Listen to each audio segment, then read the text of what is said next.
Hi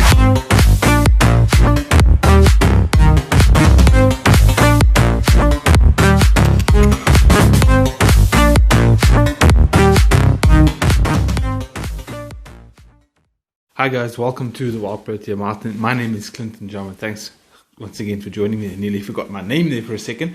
As you know, if you've watched my previous videos, I'm trying to start a fan channel, a South African sports fan channel. So basically taking everyone's ideas from Twitter, Facebook, wherever you complain or moan or rejoice or talk about South African sport. I want to try and bring that all into one sphere. So I hope you join me. I hope you join the conversation.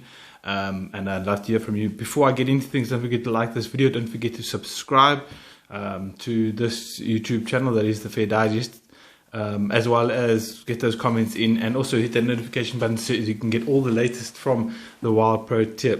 So being in lockdown, not much, sports action locally, although there is some things going on, football and rugby going on in other parts of the world. Some supposed super rugby. I don't know how you can call it super rugby without the super champions, without the world champions in it. But they've got New Zealand have got their rugby, and Australia is starting up this week as well. But just to bring it back home, there is unfortunately some bad news.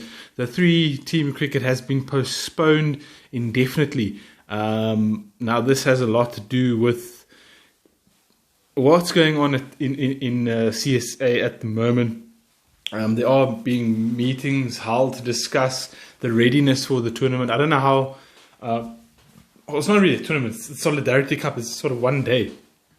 I don't know how you can announce something and then check if you're ready. You're supposed to check if you're ready and then announce it. Isn't that not the way it's supposed to work? Also, Chris Nenzani's come out and said he regrets signing another year extension with CSA, which is an indictment possibly on, CSA as a group. Things are not being run properly. There's an interim CEO at the moment, obviously Jacques Fall, because Thabang Moreau was suspended or is suspended pending investigations, but they haven't charged him with anything yet, so I don't know what's going on. Look, the transparency factor from CSA hasn't been great throughout this whole process. We don't know what's going on, and we don't know when it's going to end, which is slightly concerning. You would like them to focus on cricket related things, and it's just not happening at the moment. And one of the reasons why the 3-team cricket has been postponed as well, I think, is because of this document that's been leaked or whatever that implicates Graham Smith and Mark Boucher as founders. Well, not implicates, but it names them as founders of the competition, and they, in that respect, directly get some compensation from the tournament or something like that. But CSA have come out and said that is actually a fake document. Now, whether it's fake or not, the mere fact that, look, guys, where there's smoke, there's a fire. So I don't know if they are founders or whatever, but obviously they would have had to have some input, because most of the guys that are playing there are Proteas. So I don't know whether their companies or whatever they're involved in are helping with the tournament or anything like that. But yeah, it's just a bad look. The fact that there's so many things going on behind the scenes at CSA, not to mention the Thabang Moreau situation, which there's still it's nearly the end of June, and there's still nothing new, no charges, nothing. So I just, the way CSA has been run at the moment, it's been an absolute shambles, and it's just since the World Cup, it just continued to get worse and worse and worse for South African cricket. And I don't know, like I said before, I don't know how this affects the guys on the field, but it surely has to have some effect, because if this changes at the top, new structures might come into play, new ways of thinking, and players might find themselves not without a job, but not in the setup anymore, not being thought of as highly because now there's a new head of the department or new CEOs and stuff like that. So at least the director of cricket's been sorted now for a little while. I think he's signed a 2-year contract, but now the CEO thing needs to be sorted out as well as soon as possible. And CSA just needs some sort of direction here, guys. It's been a long time now, and they need to find some sort of direction and go in that direction and have a clear outline of what they need or what they want to try and achieve over the next few years and stuff like that. Because at the moment it's just fighting at the top, and when there's fighting at the top, there's not much concentration on what's going on at the bottom in terms of grassroots cricket and getting and transformation targets and getting more people to watch the game, play the game.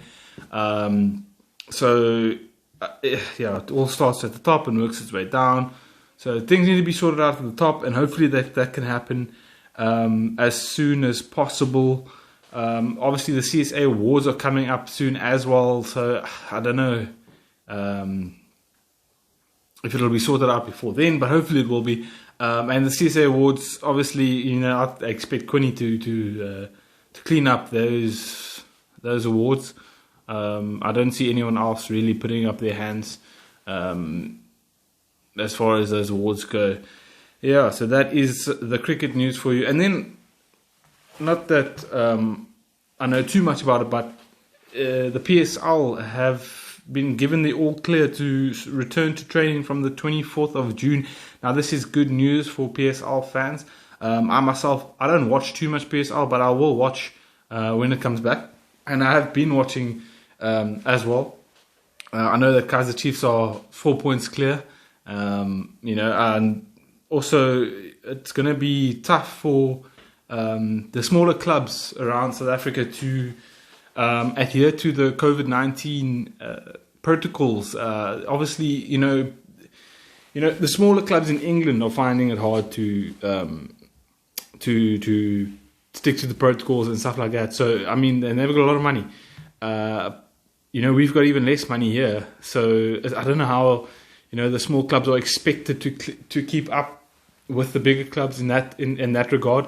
One thing that has been proposed is that a centralized location will be used for all the games. So sort of like a World Cup venue type thing where you'll have games every other day, and it'll kind of be a 2-week little tournament that they'll play and finish.